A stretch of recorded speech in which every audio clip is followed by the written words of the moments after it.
बिस्मिल्लाहिर्रहमानिर्रहीम। स्टार्ट करते हैं अपना लेक्चर नंबर 3। और लास्ट टाइम जो हमने पढ़ा था उसको क्विकली रिवाइज करते हैं। हमने सर कॉस्ट ऑफ मशीन पढ़ा था। कॉस्ट ऑफ मशीन में हमने क्या देखा था कि कॉस्ट ऑफ मशीन में लास्ट टाइम तक हम क्या क्या देख चुके थे कि लिस्ट प्राइस से हम स्टार्ट करते हैं, ट्रेड डिस्काउंट को हम लेस करते हैं, इनवॉइस बन जाती है। इनवॉइस में अगर कोई कैश डिस्काउंट हमें मिला होता है तो हम उसको लेस करते हैं, बन जाता है कैश प्राइस या अमाउंट पेएबल। उसके बाद सारे के सारे कैपिटल एक्सपेंडिचर बेसिकली जो कि मशीन की परचेस पॉइंट ऑफ परचेस से लेके यूजेबल कंडीशन तक लाने में रेलेवेंट होते हैं उनको हम ऐड करते हैं। सही है। और उसमें इग्नोर कर देते हैं हम उन आइटम्स को जो कि हमारी नेग्लिजेंस की वजह से हों या मशीन के चलने के बाद हों। मशीन के चलने के बाद वाले एक्सेप्शन क्या थी कि ओवरहॉलिंग एक ऐसा एक्सपेंस जिसमें जो मेरी मशीन की एफिशिएंसी बढ़ा दे, इन शॉर्ट। ठीक है। उसके बाद हमने लेक्चर नंबर 2 में इनकी एंट्रीज देखी थी कि इनको रिकॉर्ड कैसे करना है। सबसे पहली एंट्री जो हमने बनाई थी सर वो बनाई थी हमने इनवॉइस से। उसके बाद जो दूसरी एंट्री हमने बनाई थी सर वो हमने बनाई थी कैश डिस्काउंट से। उसके बाद सारे एक्सपेंसेस को, कैपिटल एक्सपेंडिचर को मैंने डेबिट किया था और उनके बदले क्योंकि मैंने कैश पे किया होगा मैंने कैश पे किया। और उसके बाद मैंने मशीन में उनको ट्रांसफर कर दिया, मतलब कैपिटल एक्सपेंडिचर एक्सपेंस के हेड से उनको क्लोज कर दिया। तो क्लोज करने के लिए मैंने उनको क्रेडिट किया था। ठीक हो गया। उसके बाद मैंने रेवेन्यू एक्सपेंडिचर, वो एक्सपेंस जो कि मशीन की कॉस्ट में मैंने ऐड नहीं किए थे, मशीन की कॉस्ट में मैंने ऐड नहीं किए थे, बट देखिए इनकट तो वो भी हुए थे, मैंने उनको रिकॉर्ड किया है। आज की क्लास का बुनियादी मकसद हमारा क्या है कि एक कॉन्सेप्ट हमारा कॉस्ट ऑफ मशीन का मिस है, हम उसको इंक्लूड करेंगे और उसकी बेस पे सवाल को आगे लेके जाएंगे। और एक हम जो है अपने खुद से कुछ अंडरस्टैंडिंग लेने के लिए कुछ बातें भी समझेंगे। ठीक है। Let's start the class. सबसे पहले मैं एक कॉन्सेप्ट पे बात करूंगा आपसे जो कि हमारे एग्जाम में भी टेस्ट होता रहता है, और उसको थोड़ा सा हम लॉजिकली अंडरस्टैंडिंग लेंगे, थोड़ी सी प्रैक्टिकल इम्प्लीकेशंस वगैरह भी मैं आपको आज उसकी बताऊंगा। सर एक चीज हमने यहाँ पे मिस की है लास्ट क्लासेस में, अपनी एक चीज मिस करते हुए अगर आप सवाल को गौर से पढ़ें तो यहाँ पे एक एलिमेंट, एक सेल्स टैक्स का 4% था जिसको मैंने टोटली इग्नोर कर दिया क्वेश्चन नंबर 1 के अंदर। टोटली मैंने इसको इग्नोर कर दिया था सेल्स टैक्स को। अब जरा इसकी थोड़ी सी हम इसको समझते हैं। अब जरा इसको हम समझते हैं। ये बात सिर्फ सेल्स टैक्स तक ना महदूद कीजिएगा, मैं यहाँ पे रख रहा इसको हूँ सेल्स टैक्स पे क्योंकि प्राइमरली ये सेल्स टैक्स से ऊपर रख के इस तरह की बात करता है। बट मैं ये बता दूं आपको कि जो मैं आपको अभी समझाने लगा हूँ, जो चीज़ मैं आपको समझाने लगा हूँ, ये और किसी भी गवर्नमेंट रिलेटेड एक्सपेंस पे लागू हो सकती है, ये बात जो मैं आपको बताने लगा हूँ। लाइक टैक्सेस या और किसी भी किस्म के टैक्स पे ये बात आपकी आ सकती है। ठीक है। प्राइमरली ये बात होती है हमारी सेल्स टैक्स की, इसलिए यहाँ पे सेल्स टैक्स पे रख के मैं आपको समझा रहा हूँ। और होपफुली आपके कोर्स में भी सेल्स टैक्स की बात करेगा। बट फिर भी अगर वो किसी एक्सपेंस के बारे में ऐसे बोलता है, कैसे बोलता है, वो उसको बोलता है नॉन रिफंडेबल, या वो उसको बोलता है रिफंडेबल। ठीक है। क्या बोल रहा है वो बोल रहा है नॉन रिफंडेबल और वो बोल रहा है रिफंडेबल। ठीक है। सर अगर मैं इसका इसका उर्दू मीनिंग आपको बताऊं तो क्या बनता है, बड़ा आसान सा है। वापस मिल जाना है, वापस मिल जाएगा, ऐसे कर देता हूँ। और सॉरी सॉरी सॉरी, उल्टा लिख दिया मैंने। यहाँ लिखना चाहिए मुझे वापस मिल जाएगा, रिफंडेबल है। ठीक है। और यहाँ मैं लिख दे रहा हूँ वापस नहीं मिलेगा। ठीक है। मतलब आज मैं पेमेंट कर रहा हूँ, मैं आज पेमेंट कर रहा हूँ, आज मैं पेमेंट कर रहा हूँ और वो मुझे रिटर्न नहीं होगी। ठीक है। This is called non refundable sales tax, non refundable sales tax. Sir इसको मैं मशीन की कॉस्ट में ऐड करूंगा। इसको मैं मशीन की कॉस्ट में ऐड करूंगा। सर क्यों ऐड करेंगे? तो देखें, ये एक एक्सपेंस है मेरा, और सेल्स टैक्स पे करना मेरी एक ऑब्लिगेशन है, मेरी एक लाइबिलिटी है गवर्नमेंट को टैक्स देना। एंड जब तक ये मैं टैक्स नहीं दूंगा, शायद मेरी मशीन जो है वो छूट के मेरे पास आए ना, और इन दी एंड मैं मुझे पे करना ही पड़ेगा, वरना कोई कोर्ट कचहरी का चक्कर हो जाएगा। सही है। तो इसको मैं मशीन की कॉस्ट में ऐड करूंगा। ठीक है। अब देखिएगा रिफंडेबल, देखिए रिफंडेबल भी एक पेमेंट है। रिफंडेबल भी एक पेमेंट है। एक पेमेंट तो मैं यहाँ पे भी कर रहा हूँ, पेमेंट तो मैं यहाँ पे भी कर रहा हूँ। लेकिन बात यह है, ये पेमेंट मुझे रिटर्न हो जाएगी। अगेन देखें, ये पेमेंट अगर मैं नहीं करूंगा ना वक्त पे, कोर्ट कचहरी का चक्कर यहाँ पे भी होगा, बट ये रिटर्न हो जाएगी मुझे। ये पेमेंट मुझे रिटर्न हो जाएगी। ऐसा नहीं कि पेमेंट कर भी दूं तो मुझे कभी रिटर्न नहीं होगी। करनी है। करनी ये वाली भी है। करनी ये वाली भी है। ये मत समझिएगा कि ना करूं तो बचत हो जाएगी, नहीं नहीं नहीं नहीं, करनी दोनों पड़ेगी। बात यह है कि अगर वो नॉन रिफंडेबल है तो वापस नहीं मिलेगा, अगर वो रिफंडेबल है तो वापस मिल जाएगा। अब अकाउंट्स ये कहती है कि यार एक आप सेल्स टैक्स को, टैक्स बीइंग एन एक्सपेंस, आप इसको ट्रीट करते हैं। अब एक एक्सपेंस है, लेकिन वो आगे जाके आपको रिफंड हो जाएगा, रिफंड या रिटर्न हो जाएगा, तो भाई ये एक्सपेंस तो हुआ ही नहीं ना। क्या कहते हैं आप लोग? एक्सपेंस तो हुआ ही नहीं ना। ये तो अभी आपको मिल जाना है भाई। रिसीवेबल क्रिएट कर लो इसको तो अभी से, रिसीवेबल क्रिएट कर लो तो मिल जाना है ना। तो इसको हम मशीन की कॉस्ट में सर ऐड नहीं करते। क्या करते हैं? लेस करते हैं। नहीं नहीं, लेस नहीं करते, इसको आप इग्नोर करते हैं। क्या हम यहाँ तक क्लियर हैं?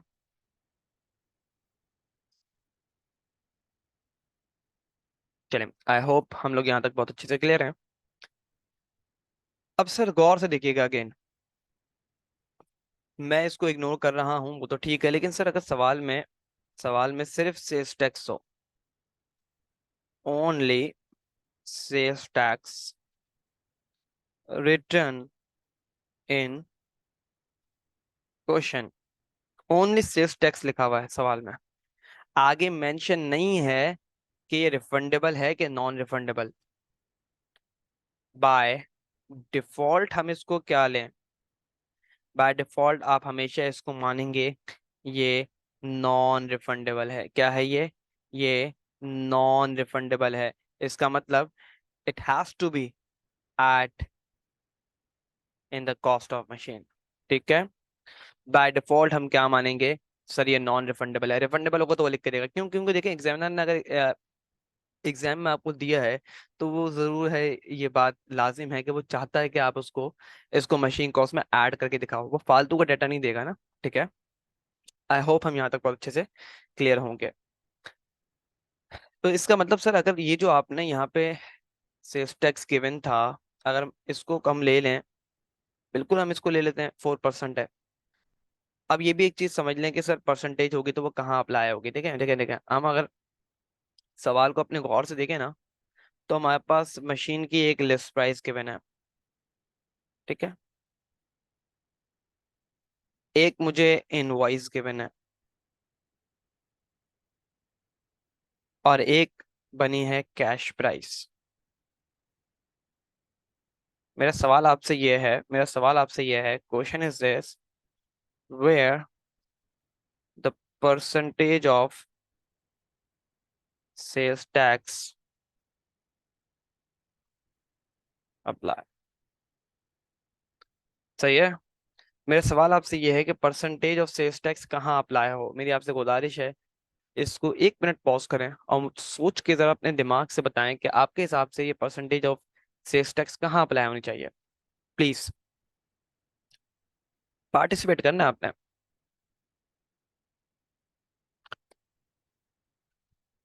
चलें, डिफरेंट जवाब आ रहे हैं, डिफरेंट लोग सोच रहे हैं सर लिस्ट प्राइस पे तो कभी भी आप अप्लाई नहीं करेंगे। ठीक है, लिस्ट प्राइस पे आप कभी भी अप्लाई नहीं करेंगे।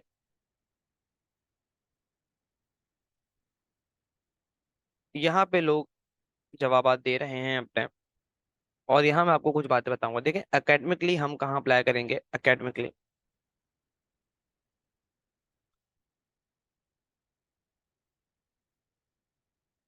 हम कैश प्राइस की परसेंटेज लेंगे। ठीक है, लेट्स से 4% है, apply to cash price. Done. लेकिन अगर मैं थोड़ा सा आपको यहाँ पे प्रैक्टिकल फ्लेवर दूं तो सर इनवॉइस पे आपका सेल्स टैक्स चार्ज होता है।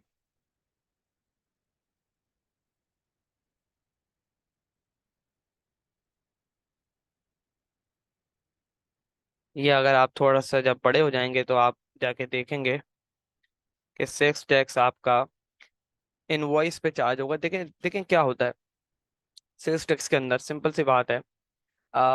सेल्स टैक्स के अंदर ना हमारे पास एडजस्टमेंट होती है इनपुट आउटपुट के। इनपुट आउटपुट के हमारे पास एडजस्टमेंट्स होती हैं। ठीक है, और एडजस्टमेंट्स हो के जो भी आपका लेट से, अब देखिए ना, कैश प्राइस कब बनती है, जब मुझे डिस्काउंट मिलेगा ना मिले। गवर्नमेंट को उसको क्या है कि मुझे डिस्काउंट मिले ना मिले। ठीक है, गवर्नमेंट बोलती है भाई मुझे इनवाइस पे तुम मुझे इनवाइस पे एक परसेंटेज दे दो। तुम मुझे इनवाइस पे एक परसेंटेज दे दो। अगर तुम्हारी कैश प्राइस कम होती है, तुम्हें बाय चांस डिस्काउंट की वजह से, कैश डिस्काउंट की वजह से, अर्ली पेमेंट डिस्काउंट की वजह से कम पे करना पड़ता है, तो जितना भी रिडक्शन होगा वो तुम मुझसे वापस ले लेना। वो तुम मुझसे वापस ले लेना। सही है, वो तुम मुझसे वापस ले लेना। लेकिन अभी मुझे तुम इनवॉइस की बेस पे दे दो। लेकिन एकेडमिकली हम बोलते हैं कि भाई जब वापस लेने वाली कहानी है, तो हम कोई टैक्स तो पढ़ नहीं रहे ना। अभी हम कोई टैक्स तो नहीं पढ़ रहे हैं यहाँ पे। अभी हम इसको बड़ा आसान लगता है। और अभी आप लोग ने कहीं टैक्स पढ़ा हुआ भी नहीं होगा। अभी आप लोग बहुत बेसिक बैकग्राउंड से आए हैं। फर्स्ट ईयर में आपने जस्ट इकोनॉमिक्स के अंदर सेल्स टैक्स और इनकम टैक्स थोड़ा सा पढ़ा है। ठीक है, पब्लिक फाइनेंस के अंदर।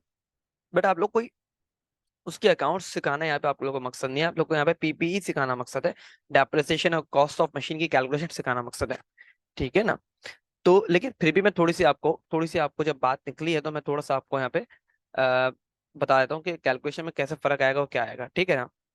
लेट से ये बात तो पहले आप लोग लिख लें अपने पास, मान लें कि भाई आप लोग को कहाँ अप्लाई करना है, कैश प्राइस के ऊपर अप्लाई करना है।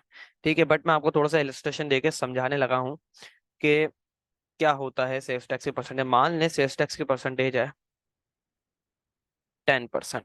ठीक है, इधर हम अप्लाई करेंगे 10% इनवॉइस पे, इधर हम अप्लाई करेंगे 10%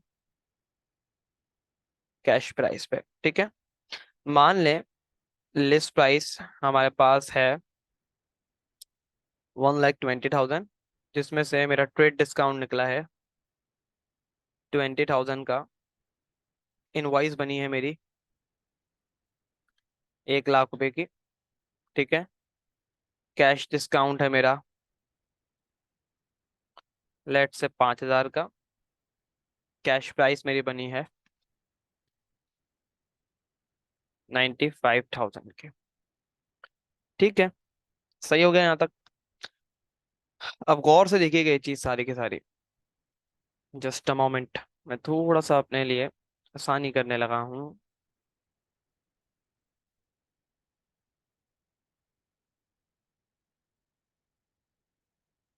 नहीं, अच्छा, मैं आसानी नहीं करता, मैं इसको लिख ही लेता हूँ यहाँ पे भी ना, उल्टा ही कुछ हो जाएगा वरना।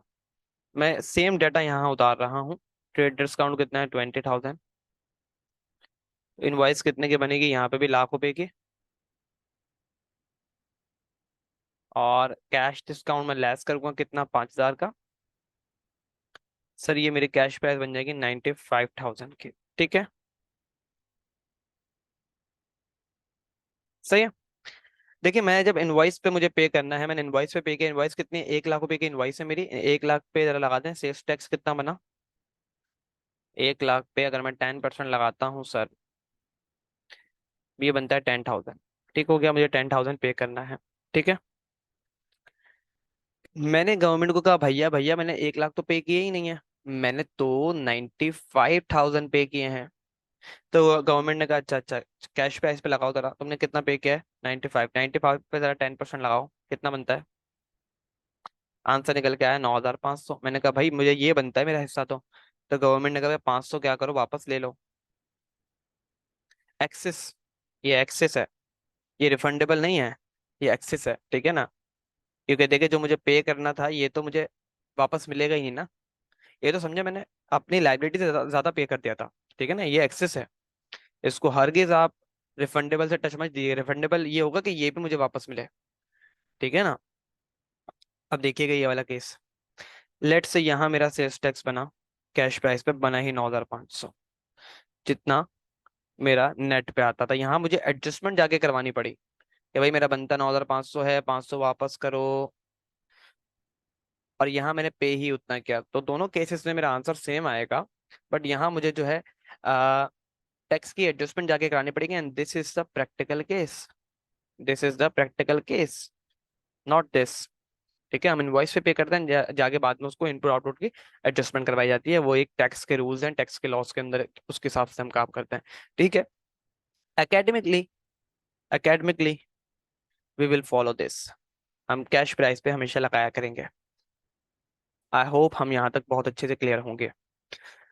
अब अगर मैं क्वेश्चन नंबर 1 के अंदर ही इन सारी चीजों को इनकॉर्पोरेट कर दूं अगर, तो अगेन देखें ये बहुत ज्यादा कोई मुश्किल चीज नहीं होगी कि अगर मैं क्वेश्चन नंबर 1 में ही इस चीज को इम्पैक्ट ले लूं, 4% ले लूं मैं यहाँ पे इसका, ठीक है ना, तो मेरे लिए थोड़ा सा इम्पैक्ट चेंज होगा यहाँ पे, बट मैं 4% ले सकता हूँ।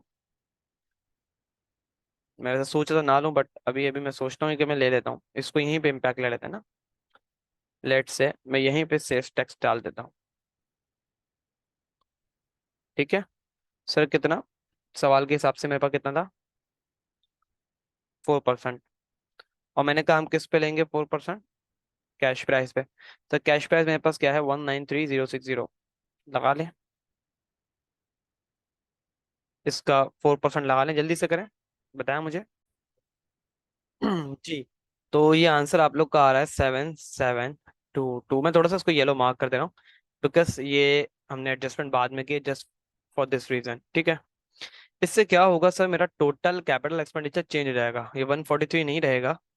अब ये क्या हो जाएगा, 7,722 से ये बढ़ जाएगा, सर ये हो जाएगा 150। मैं इसका नया बैलेंस यहाँ पे लिख दे रहा हूँ, और मैं कट मार्क रहने दे रहा हूँ ना, ठीक है, ताकि ये बाद में आप लोग के लिए मसले मसाइल ना हो। 150,722, ठीक है। अगर मैं इसको उसमें ऐड कर दूं सर, तो ये मेरा बन जाएगा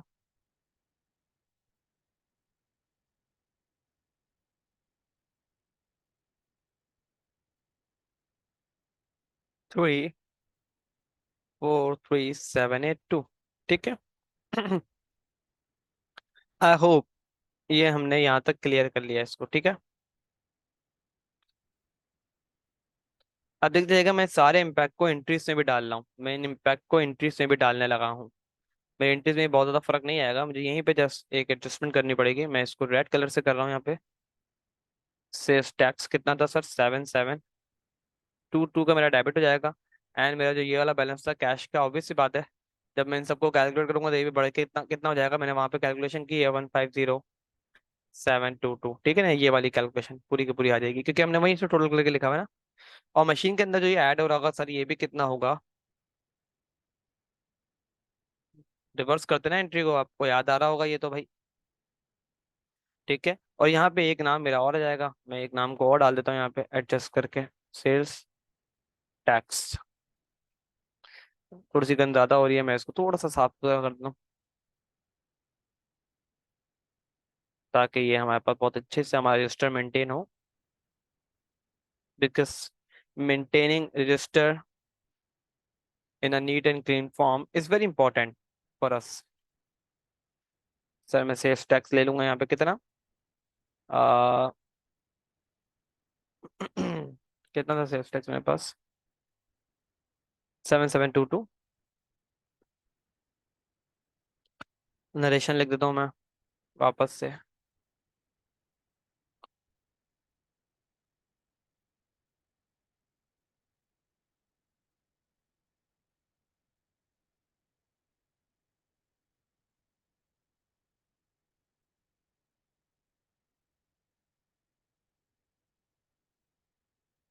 ठीक हो गया भाई यहाँ तक।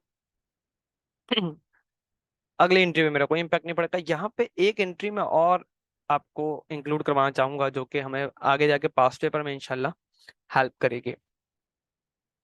वो क्या है सर, देखें, यहाँ तक मैंने जो पेमेंट की है गौर से देखें, मैंने मशीन के बारे में कोई पेमेंट नहीं की, मैंने मशीन उधार पे ली हुई है।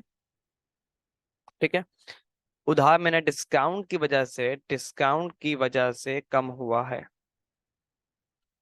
डिस्काउंट की वजह से मेरा उधार कम हुआ है। ठीक है, लेकिन मैंने आगे जाके जो पेमेंट्स की हैं उसमें ये कैपिटल एक्सपेंडिचर की पेमेंट है और ये रेवेन्यू एक्सपेंडिचर की पेमेंट है, मैंने मशीन की पेमेंट नहीं की। ठीक है, व्हाट इफ मुझसे सवाल में कहा जाए कि भाई मशीन की पेमेंट भी करो, मशीन पेमेंट मशीन की पेमेंट भी करो, तो मुझे क्या करना पड़ेगा? गौर से देखिएगा। I think intimate 6। यस। क्या करूंगा मैं? अकाउंट्स पेएबल को डेबिट करूंगा। देखिए, उधारी जो मैंने की हुई थी वो मैंने मशीन वाले वेंडर से की हुई थी, ना कि इंस्टॉलेशन वाले से, ट्रांसपोर्टेशन से। इन सब से उधारी नॉर्मली होती भी नहीं है, उन सबको मैंने कैश टाइम पे किया है। तो यहाँ पे मैं अकाउंट्स पेबल डेबिट करूंगा एंड मैं कैश को क्रेडिट करूंगा, और मैं यहाँ पे लिखूंगा narration to record payment made against purchase of machine. ठीक है सर, सवाल ये है यहाँ की अमाउंट क्या लिखूंगा मैं यहाँ पे अमाउंट क्या लिखूंगा? देखिए, अमाउंट आप जो है दो तरीके से देख सकते हैं। अमाउंट क्या पे करनी होगी? देखिए, आपने calculation of cost of machine में अमाउंट निकाली हुई थी, ये देखें क्या लिखा हुआ आपने, अमाउंट पेएबल कितना, 193060। ठीक है,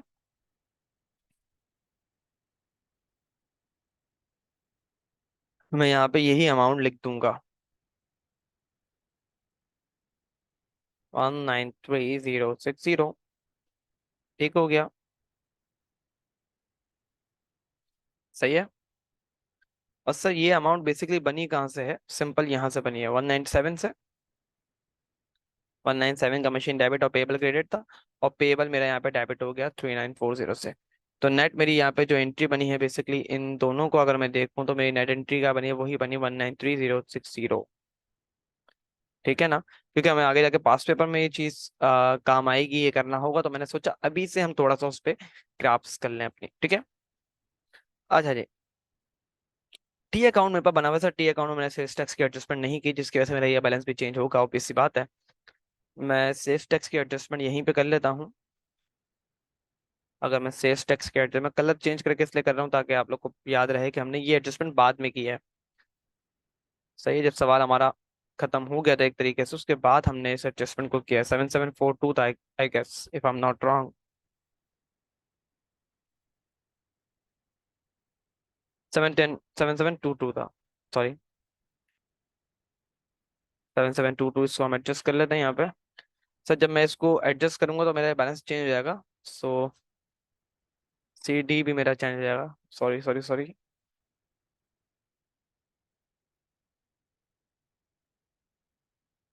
सर हम वापस से कर लेते हैं, कोई इशू वाली बात नहीं है मेरे पास तो यहाँ पे। ठीक है ना, आप लोग अलग से कीजिएगा तो आप लोग सीएसटेक्स की इलस्ट्रेशन भी पूरी अलग से बनाएंगे जो हमने बनाई है वहाँ पे। ठीक है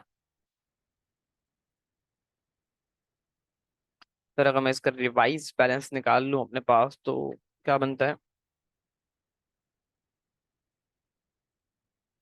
ये बनता है 347722। तो ये मेरे पास सी डी बन जाएगा यहाँ पे।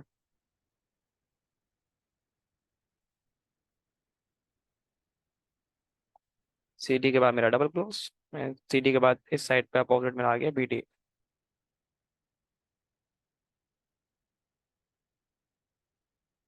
ठीक है,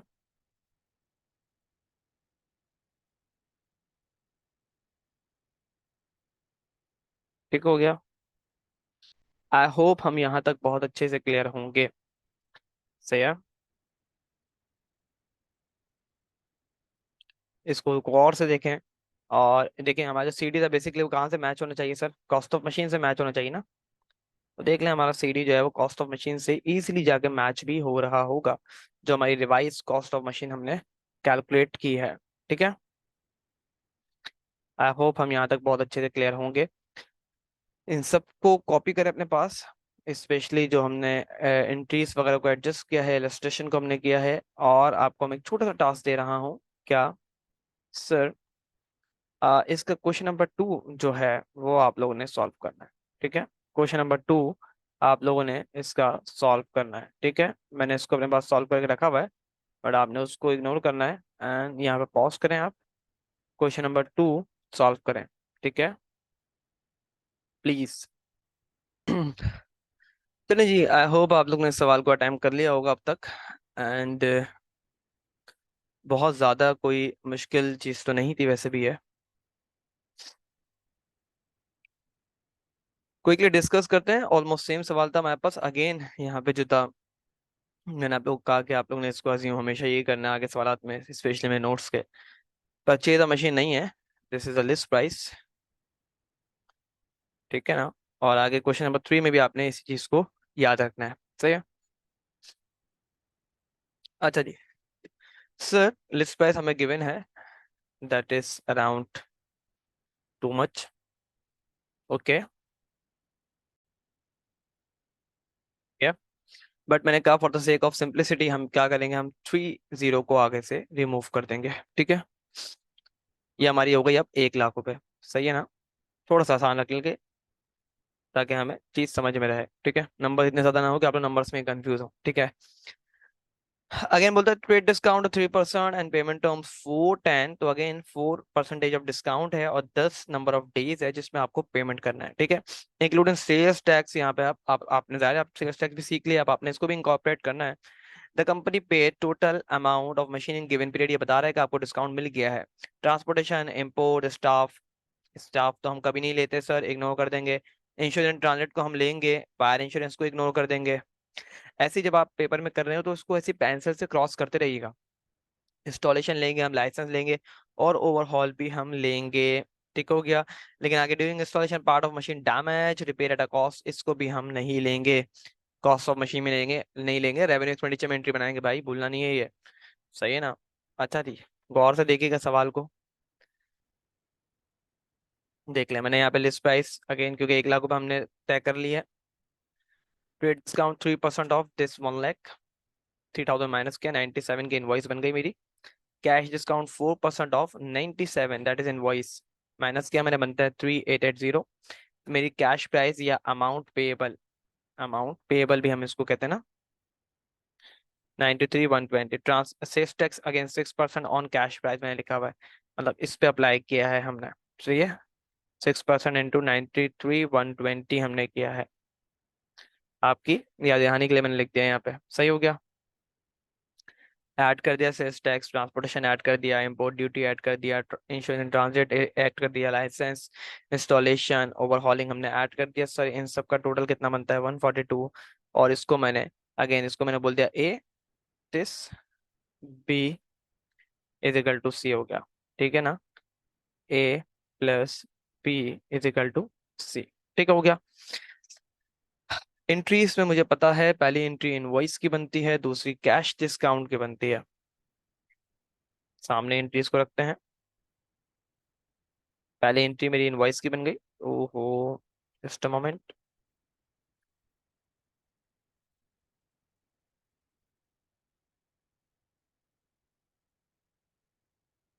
okay okay okay, fine fine. Machine debit payable credit, that is with the amount of invoice 97,000। I hope आप लोगों को नजर आ रहा होगा।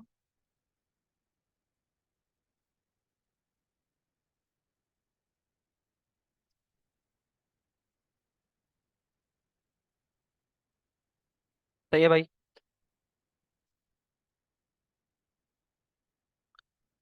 Okay, fine. उसके बाद मैंने कैश डिस्काउंट के लिए payable debit machine credit, this is for cash discount. ठीक है, आई होप हम यहाँ तक बहुत अच्छे से क्लियर होंगे। उसके बाद सारे एक्सपेंसेस को मैंने मशीन की कॉस्ट में ऐड करने के लिए यहाँ पे डेबिट किया है, और पहले इनकी पेमेंट रिकॉर्ड करते हैं हम, कैश क्रेडिट किया। उसके बाद मुझे याद आया भाई, ये सारे तो मशीन कॉस्ट में ऐड होते हैं, मैंने किए भी हैं। मैं क्या करता हूँ, मशीन डेबिट कर देता हूँ इनसे, जो कि एक्चुअल में होना चाहिए था, एंड सारे एक्सपेंसेस को मैं क्लोज कर देता हूँ। ठीक है, आई होप हम यहाँ तक बहुत अच्छे से क्लियर होंगे।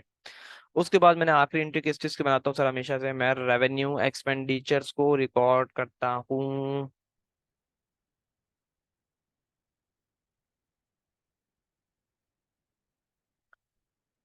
क्या हम यहाँ तक क्लियर हैं?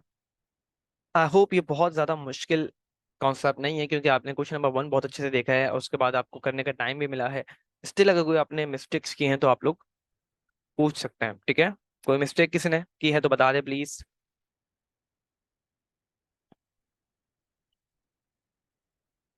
ठीक है, तो कोई भी मिस्टेक किए तो आप लोग यहाँ से देख सकते हैं, एंड स्टिल अगर बाद में भी किसी को मसला हो कोई चीज़ समझने में, या बाद में लगे कि नहीं ऐसे क्यों हुआ वैसे क्यों हुआ, तो आप लोग मुझसे बाद में डिस्कस कर सकते हैं, ठीक है ना? वैसे इशू वाली बात नहीं है, ये तो आप लोगों को घर पता ही है। सर टी अकाउंट अगेन बहुत आसान सा एरिया है, मशीन का टी अकाउंट। बीडी बैलेंस अगर ओपनिंग बैलेंस हो तो हम लेंगे, अदरवाइज नहीं लेंगे। मशीन पहले इनवॉइस की वजह से डेबिट होती है, उसके बाद क्रेडिट होती है कैश डिस्काउंट की वजह से, देन सारे एक्सपेंसेस की वजह से मशीन डेबिट होती है। ठीक है, टोटल कर लूंगा दोनों साइड का। पहले मैं 29239 यहाँ का बना, 3880 यहाँ का बना, एंड देन यहाँ पे कमी थी, कितनी कमी थी? दैट इज कैसे निकालूंगा मैं सर ये नंबर? 239,587 माइनस 3880, सिंपल। सीडी बैलेंस आ गया मेरा यहाँ पे, जो सीडी था वही यहाँ पे आके बीडी बनता है, और दोनों को ऐड कर लूंगा सर, मैं मेरे पे बन जाएगा डबल क्लोज का बैलेंस। आई होप हम यहाँ तक बहुत अच्छे से क्लियर होंगे। सर यहाँ पे भी अगर मुझे रिकॉर्ड करनी हो मशीन की पेमेंट वाली entry, that is actually not required in both the questions, but what if we just try to record it? Sir cash payable cash price कितनी थी मेरे पास? 93,120। तो मैं क्या करूंगा? अगेन मेरा एंट्री क्या बनेगी? एंट्री मेरी फिक्स रहेगी सर, पेबल डेबिट होगा, और कैश क्रेडिट हो जाएगा मेरे पास से कितना? 93,120। ठीक हो गया? Payment of machine.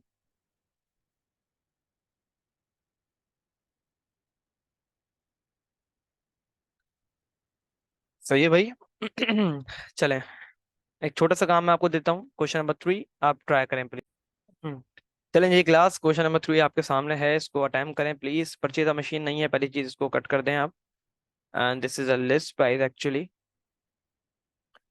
पूरी अमाउंट लेनी है आपने, ठीक है?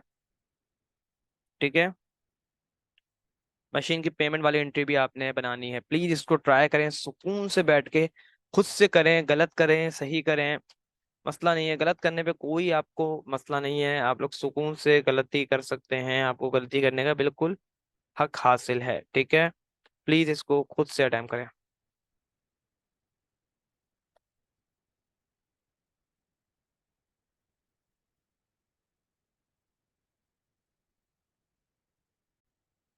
चलें जी 5 मिनट और ले लें, बट इसको खुद से करने की कोशिश करें, बिकॉज ये बहुत इंपॉर्टेंट है कि आप लोग खुद से सवाल को अटेम्प्ट करें, एग्जाम प्रैक्टिस के लिए बहुत ज्यादा जरूरी है। 5 मिनट और ले लें, इसको खुद से अटेम्प्ट करें। Okay, let's start the discussion over question number 23, नहीं question number 3 actually. Okay, mister merchant successfully going to purchase the machine, कर लें इसको पहले आप। ग्रामर का किसी को इशू है? Going to purchase at a list price given दिया हमें sir 4 million around. Trade discount, अब यहाँ पे देखिए अमाउंट में गिवन है, तो सर ऐसा पॉसिबल है कि हमें कभी अमाउंट में गिवन हो, कभी हमें परसेंटेजेस में हमें निकालना पड़े, ठीक है ना? अमाउंट है तो बहुत आसान है ना, मैंने तो कैश डिस्काउंट दिया हुआ 4,000, if the total amount paid with in 7 days, sales tax दिया हुआ 5,000, the company very important information का pay total amount in the given period. Sir अगर ये बात ना लिखी भी हो, if not written, then what will we do?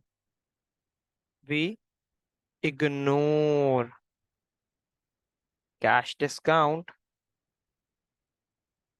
सही है ना? हम इग्नोर कर देंगे कैश डिस्काउंट को, ठीक है? आगे बोलता है फ्रैट, सर फ्रैट ट्रांसपोर्टेशन को बोलते हैं, फ्रैट ट्रांसपोर्टेशन को बोलते हैं, and hence it has to be add in the cost of machine. Import duty हमें गिवन है, इंश्योरेंस ट्रांजिट, फायर इंश्योरेंस को हम कट कर देंगे, मेंटेनेंस को हम कट कर देंगे, ठीक है सब। देखें दोनों चीजें तब होती है जब मशीन चल चुकी होती है ना। मेंटेनेंस कॉस्ट भी तो आप उसी वक्त लगाते हैं जब मशीन चल चुकी होती है एक्चुअली आपकी। स्टाफ ट्रेनिंग हम सदस्य से कट करते हुए आते हैं, इंस्टॉलेशन हम ऐड कर लेंगे, लाइसेंस फी ऐड कर लेंगे, ओवरहॉलिंग और ये डैमेज का रिपेयर हुआ है सर इसको भी हम कट कर देते हैं, ठीक है। सोल्यूशन मेरे सामने लगा हुआ है, जल्दी से इसको डिस्कस कर लेते हैं हम। बड़ा आसान सा सवाल है as compare to other two, this is a quick easy question to solve.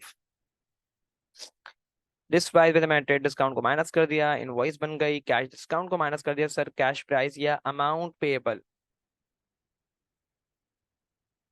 मैं इसको अमाउंट पेएबल भी कहता हूँ,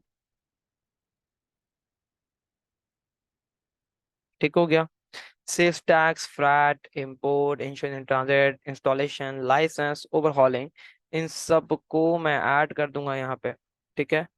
ए, this is p is equal to c हमारा बन गया है cost of machine. I hope ये बड़ा आसान सा सवाल था हमारा। आगे मुझे एंट्रीज बनानी, पहले एंट्री इनवॉइस की, machine debit payable credit, then paid cash discount की, payable debit machine credit, sales tax, transportation, import, insurance, installation, licence, overhauling सब मैंने डेबिट किया with their respective amounts, and मैंने उनकी पेमेंट कर दी, उधारी नहीं की, पेमेंट कर दी, ठीक है। उसके बाद सर मैंने सबको क्रेडिट कर दिया एंड बेसिकली मैंने मशीन को डेबिट कर दिया, क्योंकि एक्चुअली में मशीन डेबिट हो रहा था उनसे, सारे के सारे कैपिटल एक्सपेंडिचर थे। सेल्स टैक्स, ट्रांसपोर्टेशन, तो ट्रांसपोर्टेशन बोलूँ या मैं फ्लाइट बोलूँ एक ही बात है ना, ठीक है। फ्लाइट भी बोल सकते हैं आप इसको, एक नाम इसको और देता है कैरेज, कैरेज भी बोल सकते हैं आप, ठीक है। फ्लैट भी कहते हैं, कैरेज भी कहते हैं, याद कर लें इन नामों को, अंग्रेजी के नाम है, सही है, अकाउंट्स के नाम नहीं है। Import duty, insurance transit, installation, licence, overhauling सबको मैंने क्रेडिट कर दिया। एंड उसके बाद मैंने क्या किया सर, रेवेन्यू एक्सपेंडिचर को, fire insurance, staff training, maintenance cost, repair expense, मैंने डेबिट करके कैश क्रेडिट कर दी, all were the revenue expenditures from the questions, from the question, ठीक है। सर अगर मशीन की पेमेंट की एंट्री भी मुझे बनानी होती तो वो क्या बनती, वो मेरी बनती है इस अमाउंट से 3981,000, वेंडर को पेमेंट करना 7 दिन बाद जो करनी थी, 3981,000, एंट्री क्या बनेगी actually, entry number 6, accounts payable debit and cash credit या बैंक क्रेडिट कर दें, ठीक है बात है, पेमेंट हो रही है इन शॉर्ट,